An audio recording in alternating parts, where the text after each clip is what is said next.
All right, so my name is Emma. For those of you that do not know me or have not come to any of our sessions yet, I'm a fourth-year medical student. Tonight, we're going to be talking about neurodegenerative disorders, so primarily a lot of dementia. We won't really touch on Parkinson's disease today, but I do have a unique kind of twist on tonight's virtual rounds. I have my good friend and classmate, Bridget. She is applying for a residency in family medicine. I will say she's far smarter than I, so it's really a pleasure to have her here. She's going to help us with the case and she's, you know, as a spoiler alert, she's going to be actually the patient. So you guys are going to be interacting with like a standardized patient, if you will. So it'll be pretty interactive tonight. I think this one will be, by my standards, fun. So you guys will have to let me know if you also think it's fun by the end of the time. So it'll be a little bit different than usual, but let's get started. Oh, and as a heads up, I'm dog sitting. So if you hear a dog barking in the background, it's a golden retriever that we're watching. So. All right, so if you guys missed it last week, we do have a deal going on. It's a buy one, get one free deal for the planner.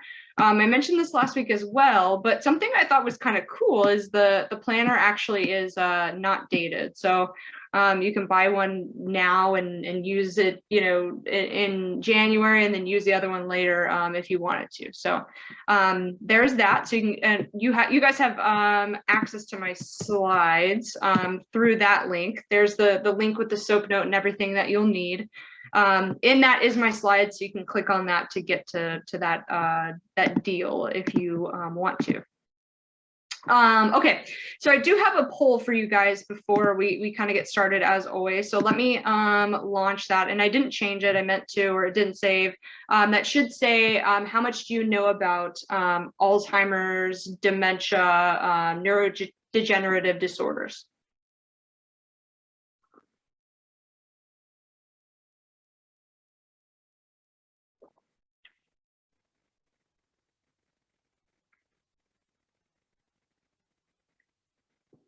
I feel like the one person who put a lot is Bridget, which is good because she's helping us. I hope it is, at least.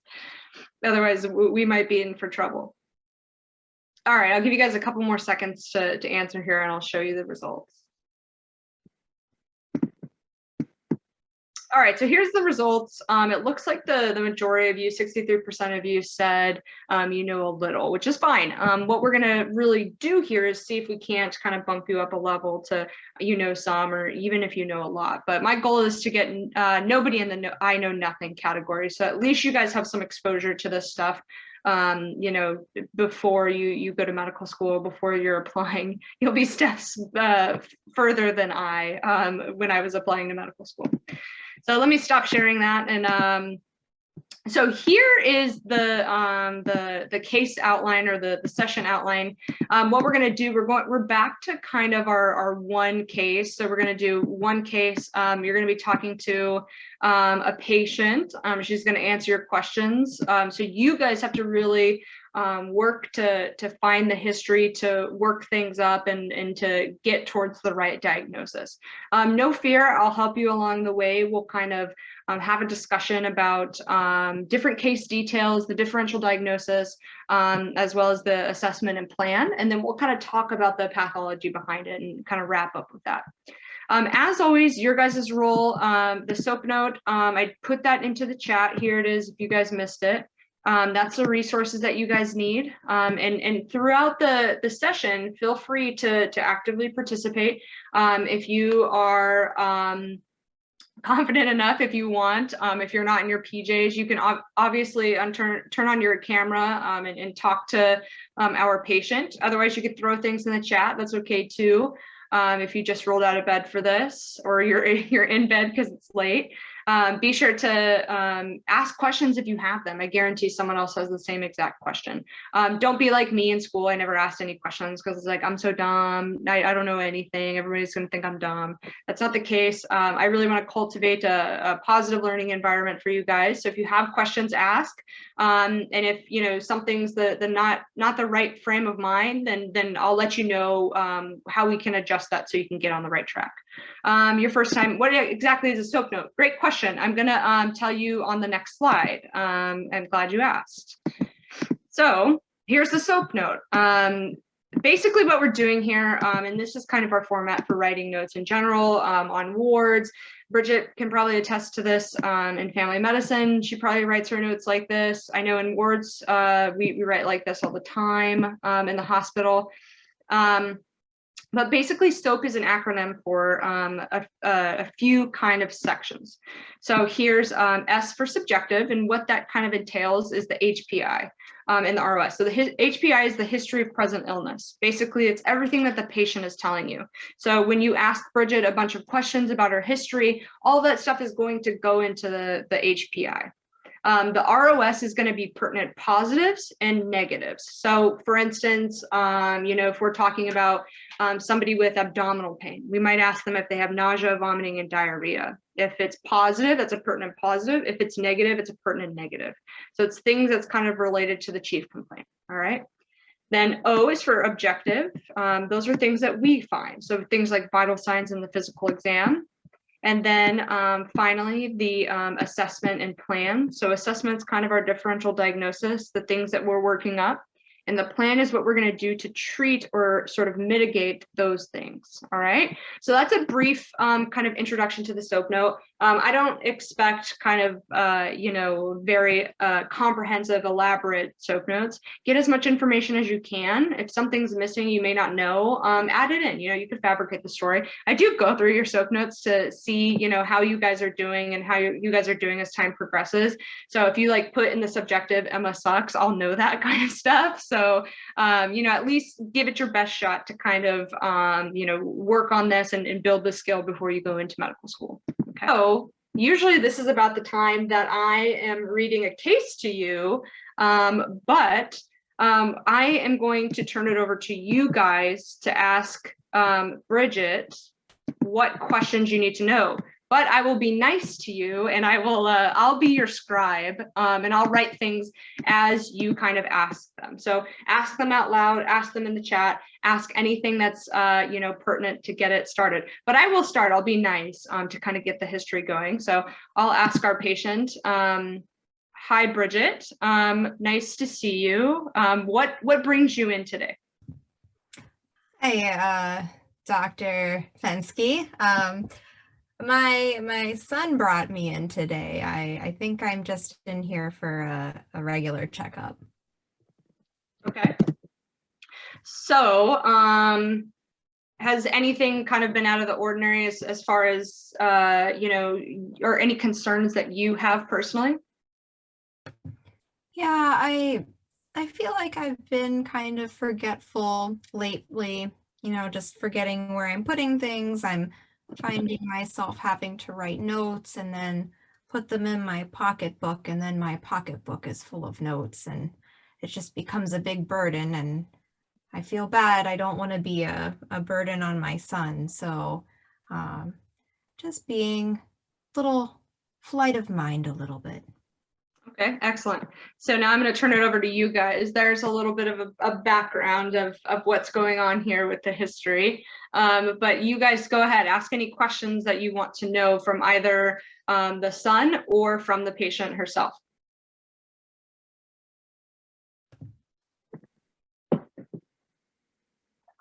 How long have you been feeling forgetful? It's a good question. I really can't say. A couple years.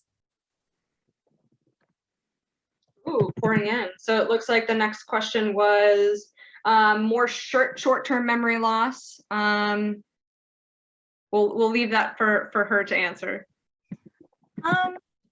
Short-term memory loss. Can you tell me what that means?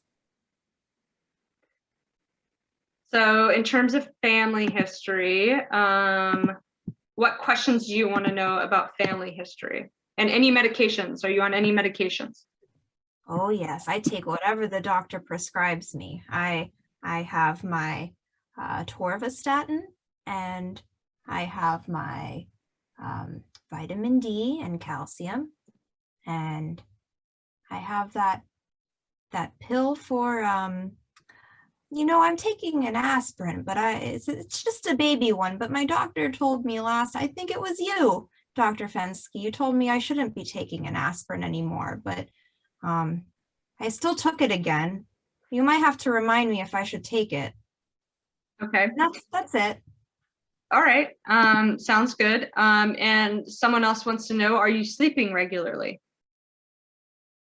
Oh no, I get maybe 4 or 5 hours, and then I wake up maybe 4 a.m. and I'm up. I can't go back to sleep again after that. Okay. And any problems run in your family? My dad, he passed away when he was 88, and he had some problems with his mind. I'm not quite sure. He was also very forgetful, but it was hard. I'm not quite sure if he was diagnosed with anything, but my mom had a really hard time with him before he passed away. Okay. And do you find it difficult to perform, things that are familiar to you, like balancing your checkbook or driving to the grocery store? Do you find yourself getting lost when you are traveling?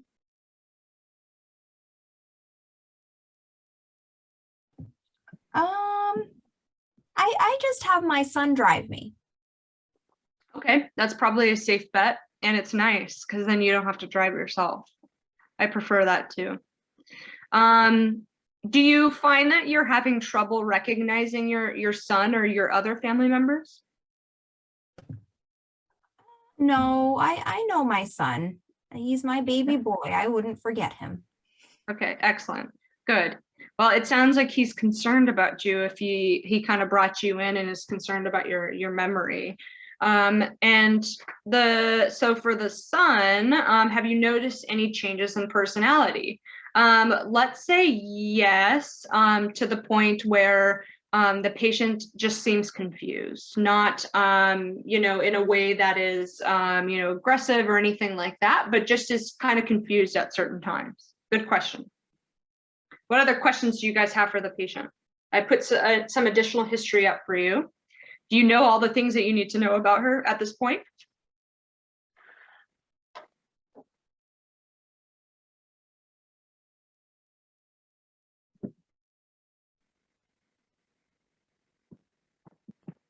Yeah, we can ask about headaches. So Bridget wants to ask Bridget about headaches.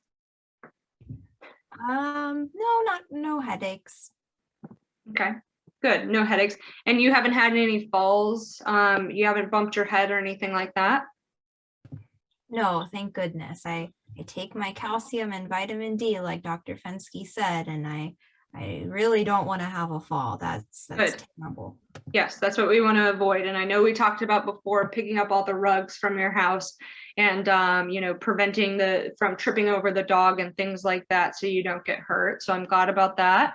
And last time I saw you, and I know that your memory had been okay. We hadn't really had a lot of concerns about memory.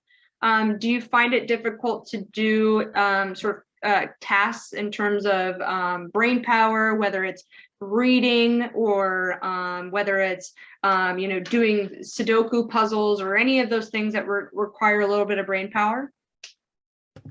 I mean, I get a little distracted, but not necessarily. I sometimes need to find things that I'm comfortable with and that I do like to do, but not really having any challenges like doing the things that I normally do every day.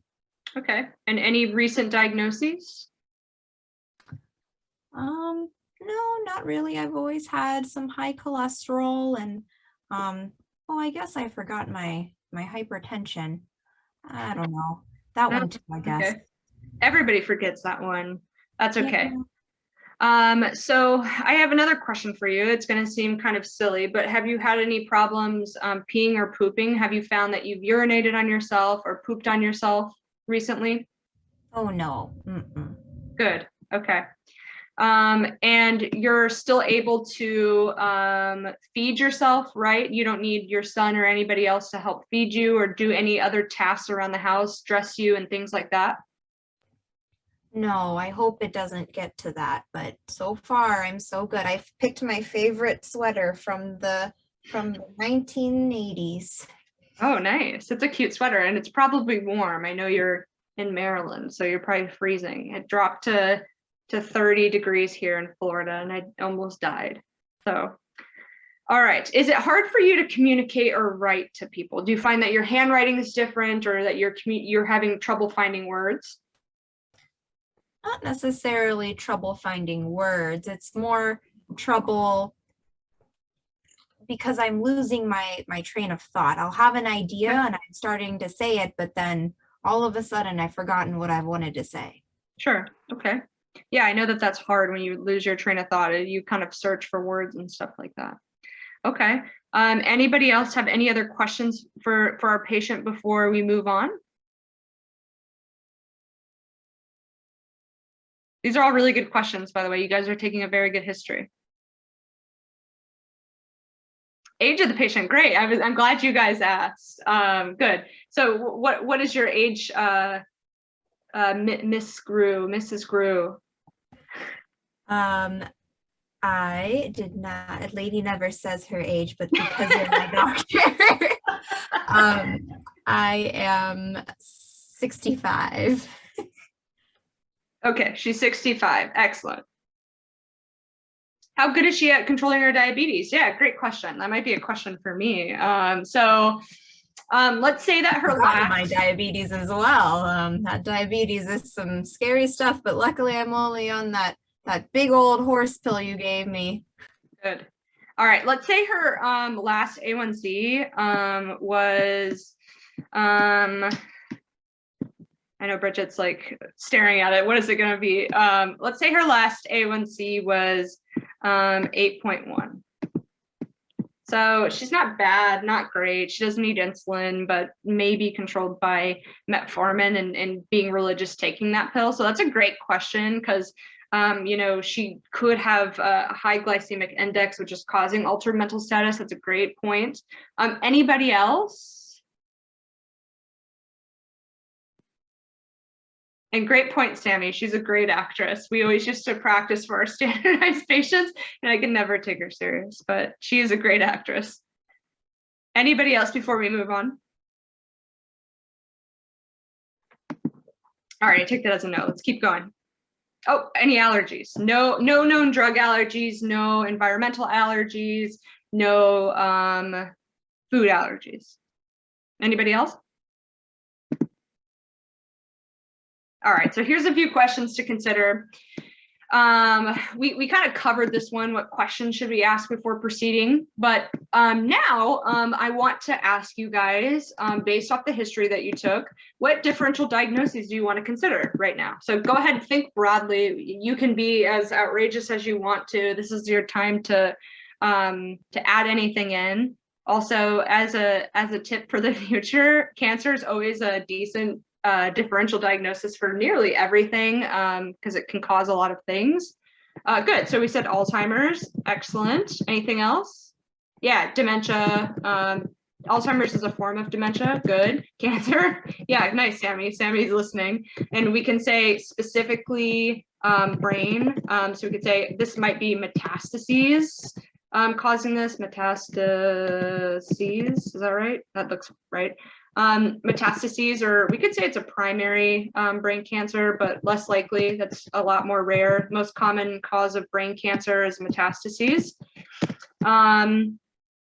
Yeah, early onset Alzheimer's. It's not too early. She's 65, but she is forgetting some things. So good. Anybody else?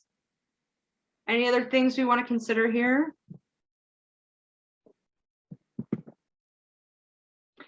I talked to you guys a while ago about infectious disease, things that cause altered mental status in the way of that. I don't want to give it too much away, but that might have mad cow disease certainly can. It is a form. We're going to talk about that later. But one thing is sort of an infectious disease. No history of stroke. That's a good point. We can add stroke here. That can certainly be on our differential. What about infectious? So if she had a headache, so say she had a headache, she had a little bit of nuchal rigidity, so we pushed her head down, her legs couldn't necessarily flex, or her knees did flex as opposed to they didn't stay extended. I had that backwards. What would you guys think in that regard? Say she had a fever, was pretty sick, had a white count. So we want to think meningitis. I know that, yeah, we could think Lyme too. So yeah, Lyme encephalitis, good. So these are all good differential diagnoses. Does she have any seizures? No seizures, but we definitely could consider something like, atonic or anything like that that's causing altered mental status. She may not know it, things like that. So we can't necessarily rule it out. We're gonna talk more about seizures next week. Actually, I just made the PowerPoint today for that. So we'll talk about lots of different seizure types. Anything else you guys want to put on your differential? You guys have a pretty good differential diagnosis here.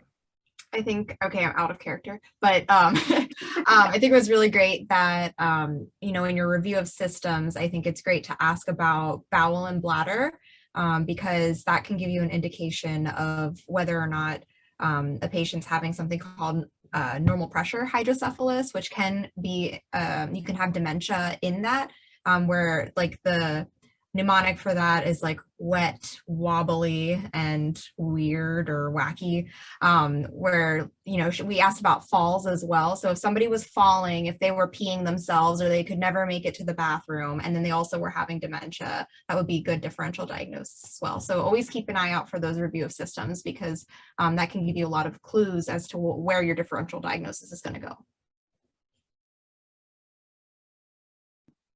Perfect. Yes, I agree completely. See, that's why she's smarter than me, because she knows to connect things like that. So yes, any hallucinations or delusions? No. That's a great question too, because that might lead us to something like frontotemporal dementia. So good. You guys are kind of asking good questions, I think, even before knowing the pathology, which I think is excellent. We're going to talk about lots of different causes of dementia. So good. I think you guys had a good differential diagnosis here that kind of covers a wide ground here.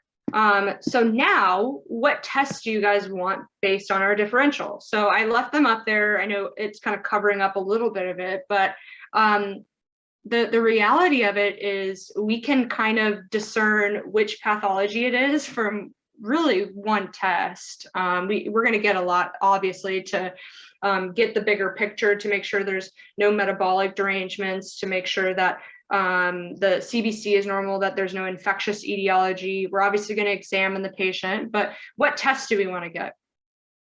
Yeah, we can put insomnia on there too. We might not be able to discern whether it's primary insomnia or secondary, but it sounds like it's terminal insomnia, in that she wakes up early in the morning,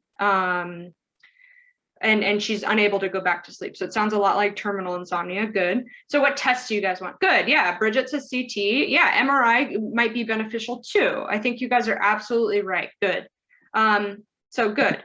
And then my last question for you is, what elements are important from the history? So real quick, in the next few minutes, go ahead and kind of recount the things that our patient told us that you think are important and that we want to pinpoint and kind of carry out, put into our note, and use with us when we're forming a differential diagnosis.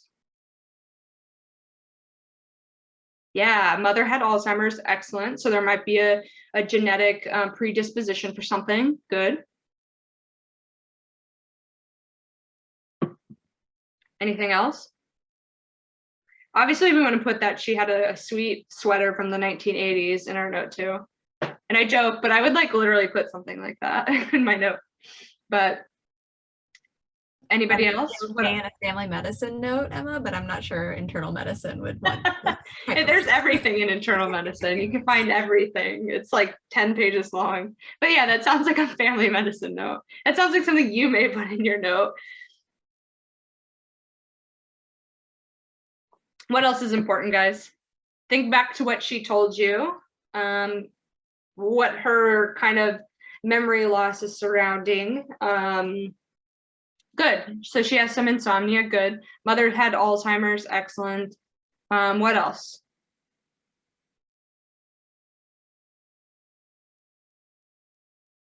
Yeah, she's losing her train of thought. So good. And then remember, as Bridget kind of talked about, we can put in those pertinent positives and negatives. So we can say it's important to say that she is negative for urinary incontinence and loss of bowel control. She's negative for both of those, which kind of makes normal pressure hydrocephalus less likely. We're going to talk about that in the end as well. She's forgetful, so it sounds like she has some short-term memory loss. Good. She's confused, but she's able to talk to us, which you guys are going to find that that's going to be that insight is going to be incredibly helpful, because if somebody was very confused and didn't even know the day of the week, or thinks George Bush is president, then that's going to be a problem, because they're not oriented. Okay, we're going to go through something here in a moment and kind of build up a mini mental status exam as well, but those are all great questions. So here's our physical exam. So we'll kind of go through this together here. This is what we got. So she has a normal temperature. She's normotensive, her heart rate's normal, really kind of unremarkable. She maybe looks a little bit disheveled on exam. Sorry, Bridget, it wasn't you, I wrote this before. But she's normal or regular rate, no regular rate and rhythm. She has no murmurs, rubs, or gallops. She's clear to auscultation. Abdomen has no tenderness. She's alert and communicative. And we'll say she's oriented to person, place. She has a little bit of impaired recall at 5 minutes. So she wasn't able to tell us the 3 objects named at 5 minutes, which arguably is hard, because I sometimes forget those too. I think when I did the test, I got like 1 out of 3 or 2 out of 3. So Maybe when you start to memorize the objects too, you're like black umbrella, red ball, and you're like, well. Yeah, mine was always like, and when I did my psych rotation, it was like pin, red ball, and like car or something. And then we would, like, everybody's on the edge of their seat waiting to see if the patient will say it right. So, but yeah, I know what you mean. It's like, but everybody changes it. That's the hard part. But our patient has 0 out of 3 objects recalled. So next thing we tell our patient to do is draw a clock. What our patient draws for us is this. So it's a little bit abstract, we can say. We know obviously the 12 is supposed to be directly upwards. Our patient does have the 12 there, but it's a little bit kind of crooked. So, not too bad. We can say, maybe this is mild. This is kind of a mild problem here. Maybe dementia doesn't really tell us a lot just yet. Okay, so we'll keep going with this. All right, so here's your chance again. You guys are going to perform a mini mental status exam on the patient. So what I want you to do is use this form to kind of, I'll keep track of the score here. But basically what you're going to do is kind of ask these questions. So I'll get started with orientation. You guys can go to registration. Did she have to put in 10 past 11 on the time of the clock? Let's see.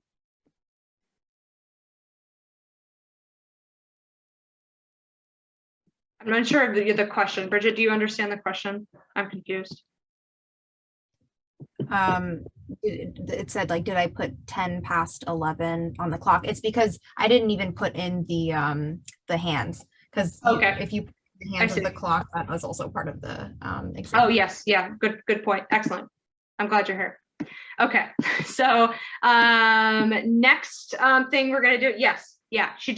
They just marked 10 and 11. Yeah. Good catch. Yeah. Because usually they say, you know, draw this and make the time this. So the patient didn't even put any hands on the clock. One time I had a patient draw a digital clock, which I thought was like, you can't be mad at that because it's like, it's right, but it's not exactly the instructions. So, all right. So for orientation, all right. So I'm going to ask the patient, what's the date today? The date today is December 21st, 2021. Okay, that's close. I'll give you that. It's the 22nd, but it's very close. And what building are we at today? The doctor's office. Perfect. And what country do we live in? The United States of America. Okay, excellent. And what season of the year is it? Winter. Perfect. All right. So you did great with that. So why don't you guys take this over? You guys can start with registration if you would like. You can name the question however you want. You can ask it to her out loud. And this is very similar to what we just did, this kind of registration thing. But what we can do, I'll do the registration one because it's kind of hard. So I want you to remember these three things, okay? So listen pretty carefully. Red ball, pen, and car. Okay, I want you to remember those. But first, before you tell me those back, I want you to subtract 7 from 100. Well, Doc, I never did well in math here, but 100 minus 7 is 93. Minus 7 is 87. Minus 7 is 80. Minus 7 is 73. Minus 7, 77. No, I don't. Minus 7. Where was I? Okay. You did well at the first, and I believe you that you're not good at math. Math is not everybody's sport. It's a hard subject. So let's do this. Why don't you spell the word world backwards? Okay. World. DLROW. Good job. So like arithmetic was not your sport, but it looks like spelling was. So you did well with that. Good. And what was those 3 words that I told you to memorize before? Oh dear. Red pen.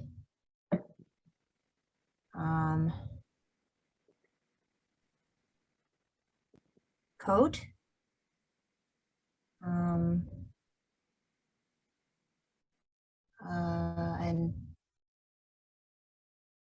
ball. So very close. So it was pen, red ball, and car. So you're very close with that. So I'll give you 2 out of 3 for that one. And perfect. So what is this that I'm holding up? Yeah, a little computer. Close. It's a cell phone. What about this? It's water. Excellent. And what about this on my watch? Or I give it away. What about what about this? What is this? Well, that's a beautiful ring. Oh, thank you very much. Good. So I see that you can kind of recognize these things, and I know some of these things may seem silly. What if I, for instance, had, what if you were walking down the street and you found a letter that had a stamp on it and it was addressed? What would you do with that letter? Well, I would call my son and have him take me to a post office. Or if I see one of those little blue mailboxes, I would put it in there. Good, excellent. And what do you think the phrase "don't count your chickens before they hatch" means? Don't count your chickens before they hatch. Don't count your chickens before they hatch. I'm not so sure. That's okay. No problem. And I'm going to ask you to do something here with me. So what I want you to do is hold up your hand and place one finger to your nose and then on your left ear. Good, excellent, good. And what I want you to do next is I'm going to write something here, and I want you to do what it says. Perfect, good. All right, so as you guys can see, I did the mini mental status exam almost in its entirety. But if you guys had to guess, based on the scoring kind of on the bottom, in the kind of categories that I asked our patient, what would you kind of rate her? Would you say this is no cognitive impairment, mild cognitive impairment, or severe cognitive impairment? Good. Excellent. I agree with you guys. I think it's mild. It's definitely not nothing. So the questions that I asked in terms of the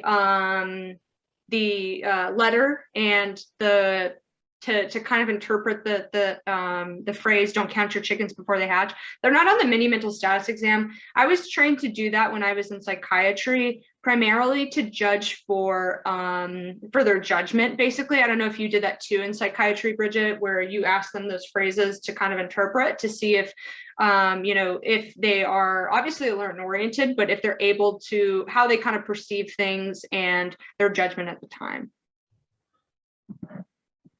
All right, so I agree with you. I think this is mild cognitive impairment. So let's keep going here.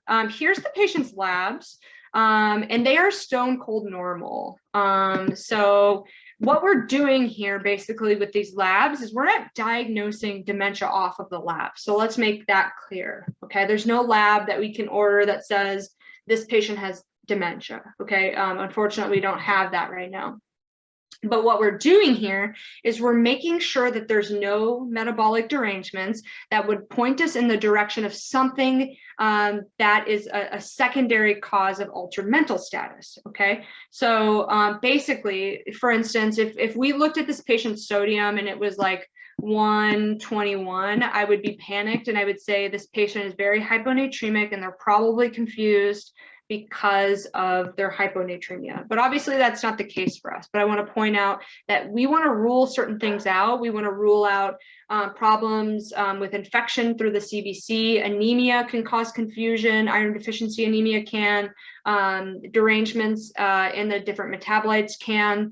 Thyroid problems can, especially hypothyroidism. They can have myxedema coma, which can cause a lot of confusion.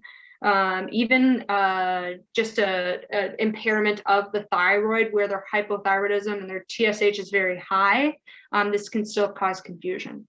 Vitamin B12 and D can also cause confusion. We know our patient takes vitamin D. And then we ran an RPR. Do you guys know what the RPR is for?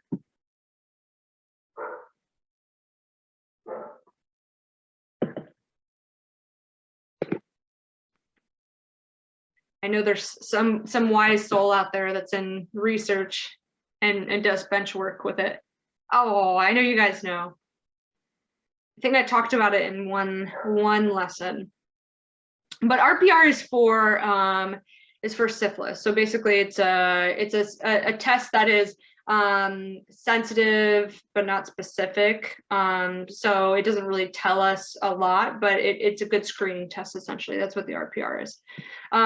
We know the CBC is normal, so normal white count, normal hemoglobin, so we can kind of rule out anemia at that point. So all right, you guys asked for a scan, so here it is. Oh, here it's not. Here's the workup for dementia first. So we're going to kind of go through this. And basically, we've done a lot of these things, but I want to show you where we kind of are in the process right now. So basically, we take a history, physical exam, and a mental status examination, and we kind of determine whether multiple cognitive decline is affecting multiple domains. So is it affecting her home life, work life? She doesn't work, obviously, or she didn't indicate that she works, but it seems like it's affecting her at home, and it's affecting her family life. So yeah, we would say yes, it's multiple domains. One thing that we didn't ask, which I was hoping somebody would, was asking about depression, because depression can be kind of the great mimicker, if you will, because it kind of dresses up as multiple things. You're going to have lots of patients with depression and also anxiety and fibromyalgia and lots of different things that come in with physical symptoms, that come in with confusion, and especially in the elderly, it can be a very big mimicker. So what we see here is there's a decline in function. I would say, slightly. So we say yes, and that kind of places us in this dementia bucket. So, and what we did here is we did blood tests, imaging studies, optional tests, and we're kind of determining the cause. And as we kind of talked about, if there's a treatable cause, then we treat it. So that's what we're talking about here when we say we're looking for different metabolic derangements, all of those things. And as you can see, if the patient does have delirium or depression, we kind of manage that. So we place them on different medications and get them cognitive behavioral therapy to kind of rectify that. So it would be dementia secondary to depression at that point. Okay, so that's the kind of bucket that we're in now, and I want you to see that luckily we've kind of progressed logically down a path that I think is heading us in the right direction. So good job, we have a good team tonight. All right, here's the scan. Somebody who's very smart out there, tell me what looks wrong to you about this scan. Is there something that looks abnormal? What do you guys see? And while you guys are typing that in, I'm going to show you some landmarks here. The bone is white. That's what we see here. The bone is white. We see tissue is kind of gray and air is black. So we see air here, obviously, and then fluid is kind of some shade of gray, black. All right. So that's kind of the background there. Yeah, good. Adam says the ventricles are too large. I agree with you completely. Yeah, I think that. But why are the ventricles large? Do you guys see something else in the scan as well?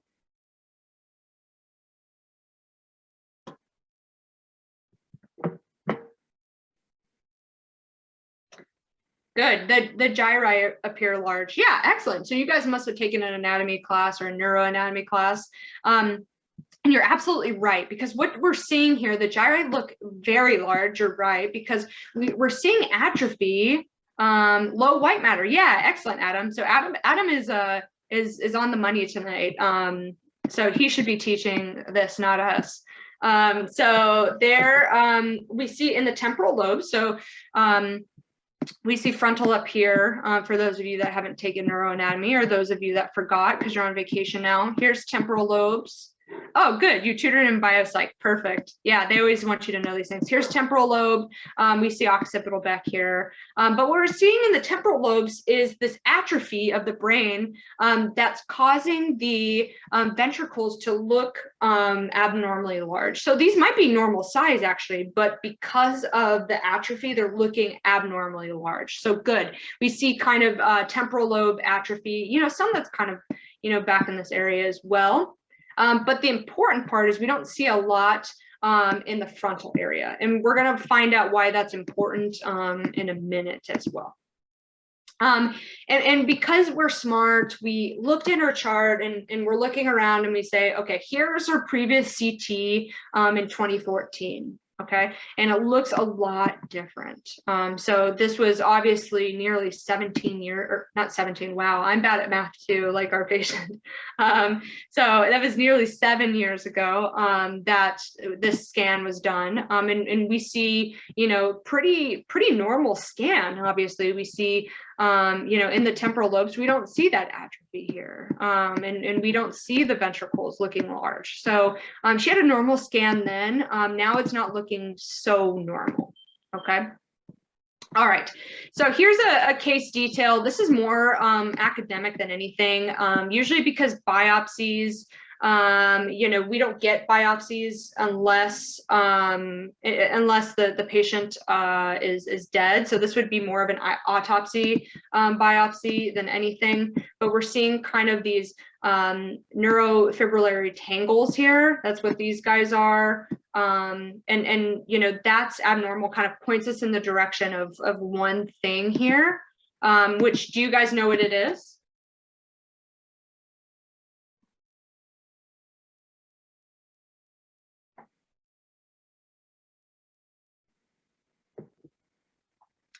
If you guys had to pinpoint one diagnosis, what would you say this patient has?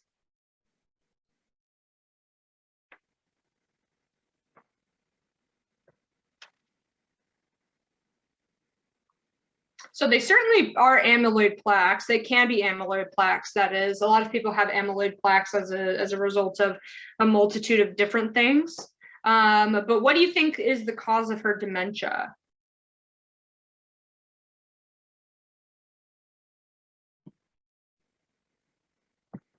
So for prions, you know, that is a very rare form. We're going to talk about CJD.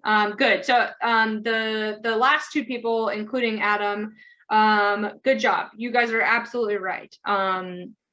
I think it is Alzheimer's dementia, kind of pointed us in that direction. A lot of things pointed us in that direction, you know, mild cognitive impairment. We saw neurofibrillary tangles on the biopsy. We saw in the temporal lobes, we saw atrophy. That points us in the direction of that, okay? And it kind of takes us away from other things, especially because it's a gradual onset. So what do we do for this?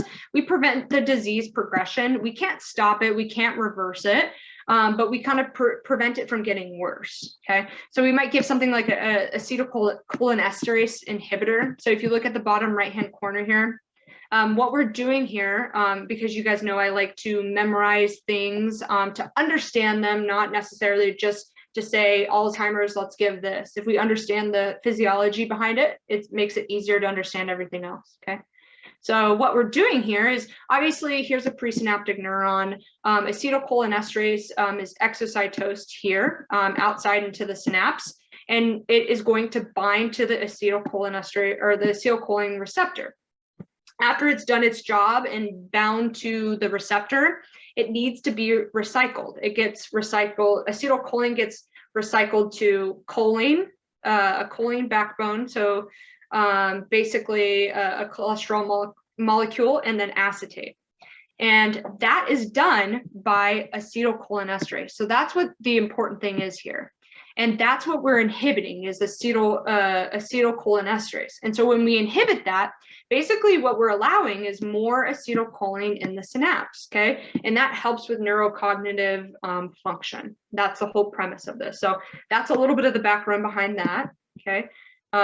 And that's basically what drugs like donepezil, galantamine, rivastigmine, drugs like that. And then there's another one that we're going to talk about in a minute.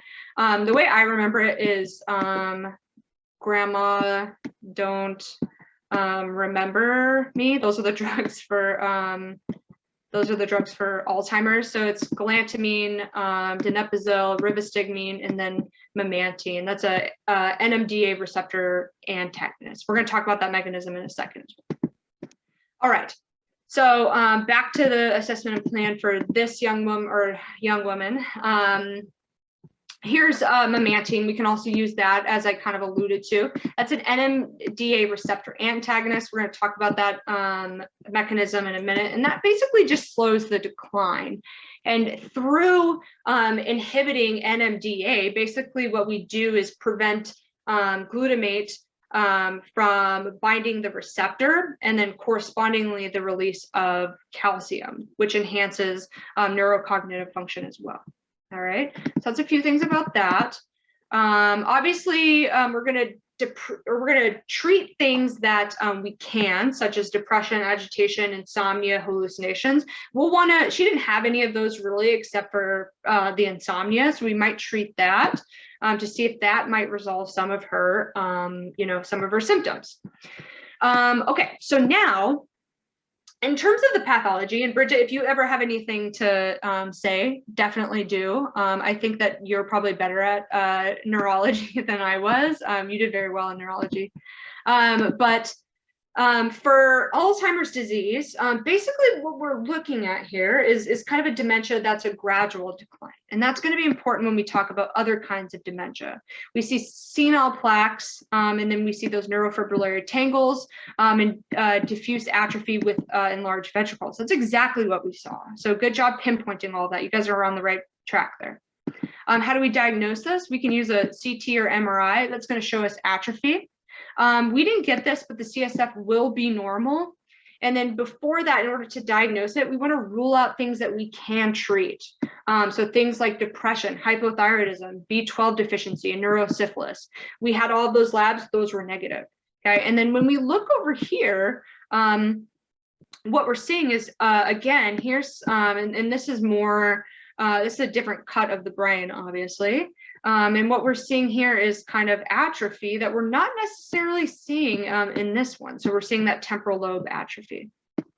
All right, and then the way we treat it, we use the acetylcholinesterase inhibitors as well as the NMDA receptor antagonists. So that's another review of Alzheimer's disease. And then we have a few other causes of dementia to really touch on here. The next of which is vascular dementia. Good job talking about strokes. I think you guys were kind of right on track with this one. But basically what we see with vascular dementia, and we see this in the hospital all the time, is like, a family will come in and say, my mom was doing fine, definitely there was normal. And then, after the stroke, kind of declined. So what we see is normal, decline. And then, this may happen again where they're, back to what is their normal then, and then decline. And then normal, decline. So that's what it means by stepwise decline. So they're pretty normal. It's not a gradual decline like in Alzheimer's. It's just normal, and then they kind of drop off, and then normal, and they drop off. And this is usually the cause of cerebral vascular disease, so strokes, TIAs, things like that. But along that same vein, we want to look for things of which are risk factors for stroke. So things like hypertension, hyperlipidemia, different, if they have coronary artery stenosis, anything like that. All right. So in order to diagnose this, we look for focal neurologic deficits, and then that abrupt onset of symptoms. So as we were kind of talking about in the case before, this was kind of a gradual onset over 2 months. This patient wasn't fine, and then all of a sudden the son said, well, then the patient wasn't okay, and lost the keys and got lost, and went and sat in the neighbor's recliner or whatever the patient did. So it wasn't, that wasn't the case. So it wasn't abrupt. And then, as this MRI is kind of showing, we can kind of see that large lacunar infarct burden in the actual MRI. So, and then how do we treat this? Basically the same as a stroke. We kind of mitigate symptoms. We control the things that we can. Okay, that's a brief kind of insight into vascular dementia here. But for the sake of time, because I always end later than I should, we'll keep going. Oh, Bridget, you want to talk about normal pressure hydrocephalus since you mentioned it before? Sure. Oh yeah, there we go. There's my little mnemonic, the wacky, wet, and wobbly. So as you can see in this scan here, obviously the ventricles are huge, and that's something that you would be able to tell pretty quickly once you get imaging done in the hospital setting. This patient's going to have like a past medical history of like incontinence other than, I think the elderly population, I think the sales of adult diapers is actually more than child's diapers.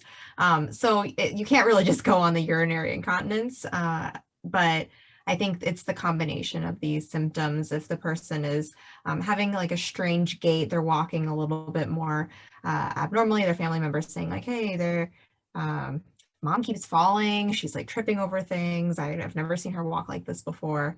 And then when you do a lumbar puncture in these people, they actually don't have an elevated pressure. You would expect, somebody who has like huge pressures in their head to when they do a lumbar puncture, that CSF would like be super pressurized, but like in these people it's normal pressure, although doing a lumbar puncture can alleviate some of those symptoms for them. So the treatment, do a CSF drainage, and then they put this thing called a VP shunt. So I don't really know what the ventricular, what's the P stand for, Emma? Peritoneal. So basically it just drains out into their abdomen and then gets reabsorbed. Yep. So that's NPH. Okay, perfect. Yeah, excellent. The only thing I'm going to add is that for the gait, it's very, once you see a patient have this, like you'll never forget the way they walk. It's like a magnetic gait is kind of the descriptor. And it's very true. That's how they walk. They walk like their feet have magnets in it to the ground. And it's kind of this magnetic shuffle. And they don't really pick up their feet. So it's kind of the shuffle. So that's what Bridget was talking about here, this kind of the wet, wobbly, and wacky. So the wacky is the dementia, the wet is the urinary incontinence. Oh, that was a terrible line. And then the wobbly is the gait apraxia. Okay, so excellent. We'll keep going here. And then the other thing, somebody asked about changes in behavior, which I think was very brilliant. And what we're looking for here is frontotemporal dementia, because what we see in examination is often this disinhibition, changes in personality and impulsive behavior. So like whenever we took our boards, I'm pretty sure I got this question on my last set of boards, where like it's just this older patient who like has no filter and like goes up and like is just acting crazy with young women and like hitting on young women and like being inappropriate. That's like always the question, because it kind of shows this like disinhibition and changes in personality. And it'll say like, oh, their daughter is there and says that like usually he's a very sweet old man who minds his own business. And you're like, oh, okay, we need to think of something going on with the brain.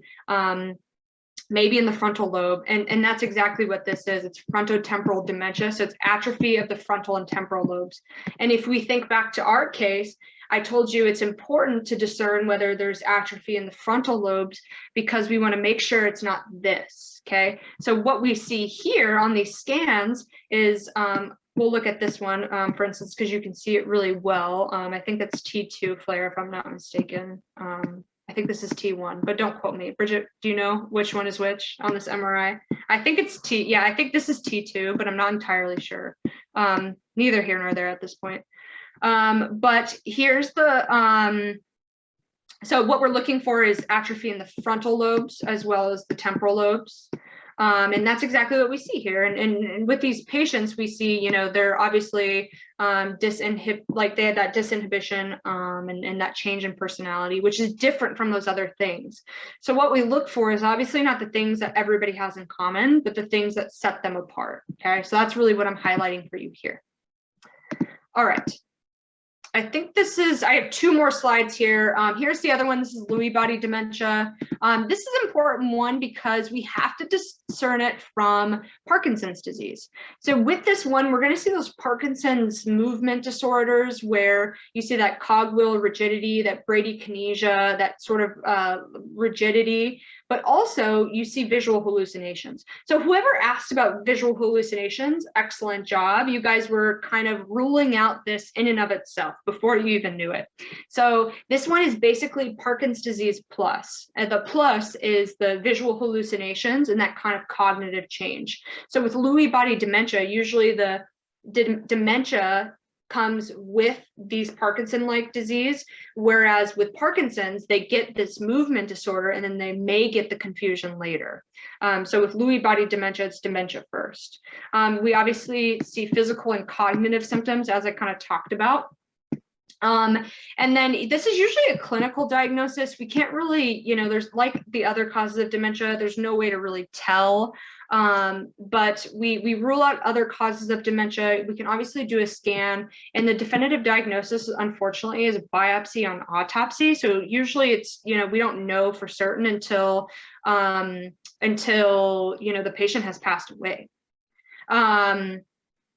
So yeah, so Sonal said, I think that is flare. I think you're right. I think it was T2 flare, if I'm not mistaken, that last scan. And then for this one, interestingly, I think it was Robin Williams, of whom had this, wasn't it, Bridget, who had Lewy body dementia, and he was like misdiagnosed, or that's what somebody told us. I don't know if that's actually true. I think if you look it up, maybe it was, but I'd heard a rumor of that. I don't know how true it is. You can't believe everything. All right, so we'll keep real fast with Lewy body dementia is that you'll usually, these patients will see like their children or like small children or animals, and it's kind of hard to discern whether or not like maybe they have a cat or maybe they have a dog, but like oftentimes it'll be kind of like a blurred line. But if they have these Parkinson-like syndromes and they are mentioning, yeah, I've like seen that cat around, but they don't have a cat, and it's like, it's good to like listen really closely to those historical inputs from the patient, because it could sound totally normal and they could be playing it off, but it really is like an indication they're having some sort of dementia or hallucination going on.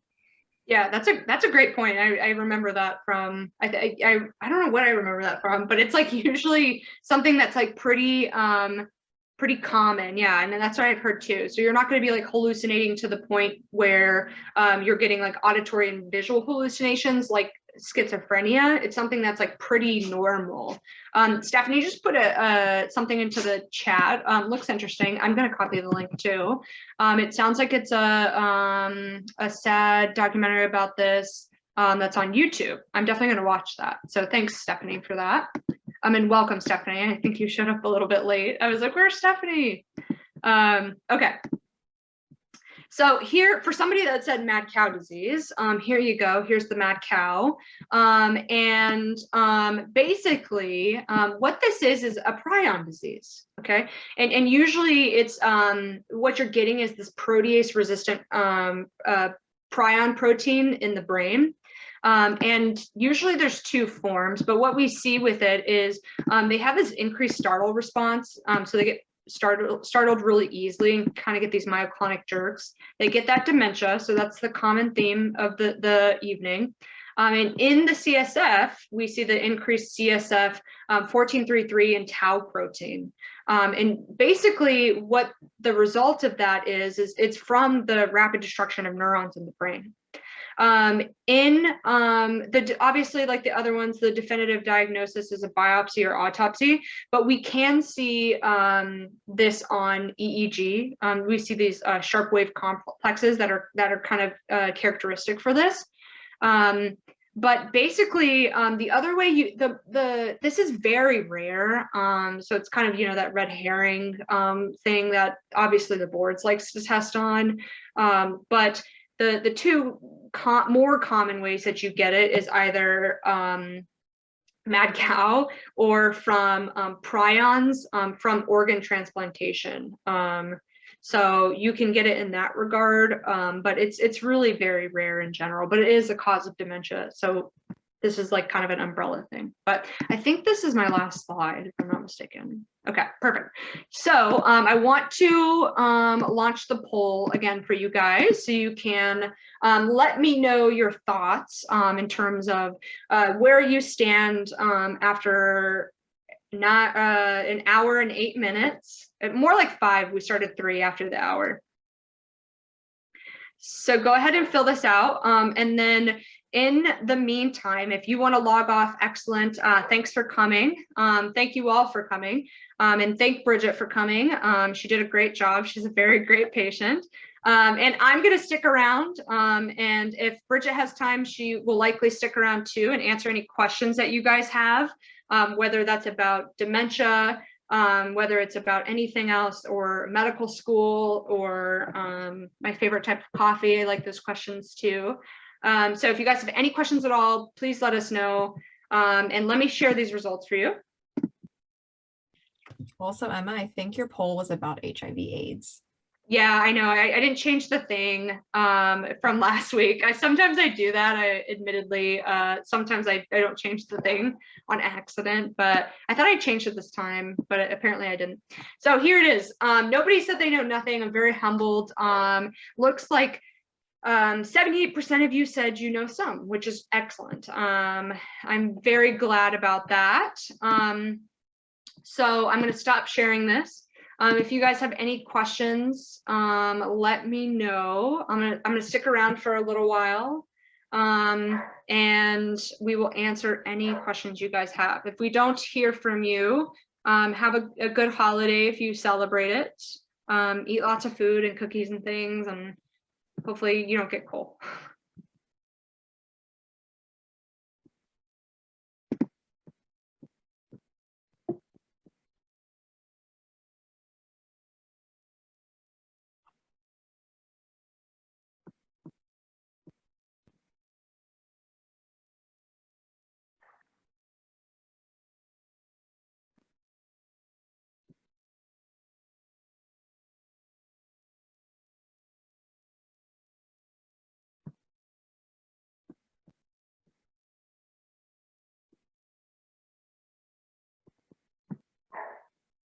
Everybody loves your acting, Bridget.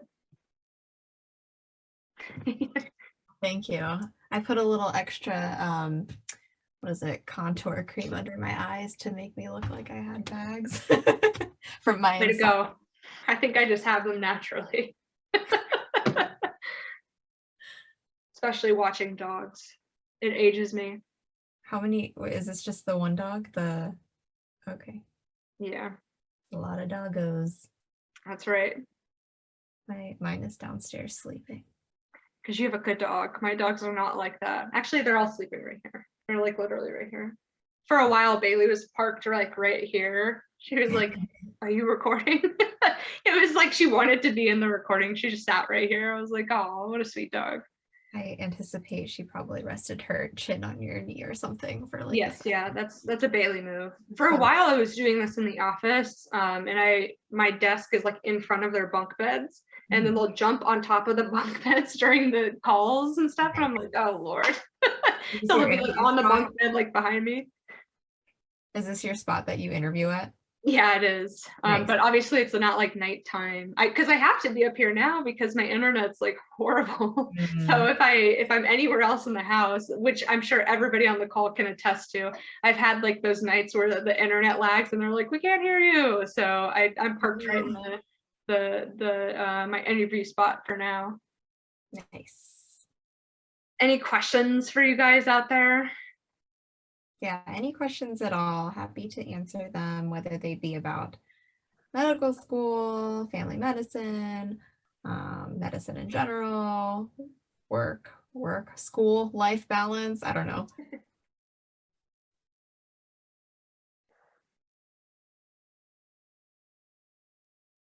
Well, Crickets. that's fine. Plans for the holidays? Good question. I just bought a new car, so you didn't even tell me that. I'll tell you because I haven't picked it up yet, but okay. It had like a little flashing, one of the lights on the dashboard was flashing, and of course nobody in the world probably would have noticed that, but like I'm like, hey, this light is like going on and off. It was like an airbag light, so they wanted to reset it, but it's a Mazda CX-5. Very excited to go into the SUV life. Yay, we want to go to the SUV life. We want to get rid of the truck and get an SUV because we have two big cars, so not great on gas. No. But that's nice. You're gonna have to take one of those like very stereotypical pictures and with the bows. Oh my gosh. I told the guy at the dealer, I'm like, if I don't, his name's Larry. I was like, Larry, if I don't see a bow on my new car when I come to pick it up, I'll be very disappointed. And he like laughed and then started telling me a story about this little Asian woman who was coming in for her first car, and she worked at like a massage parlor.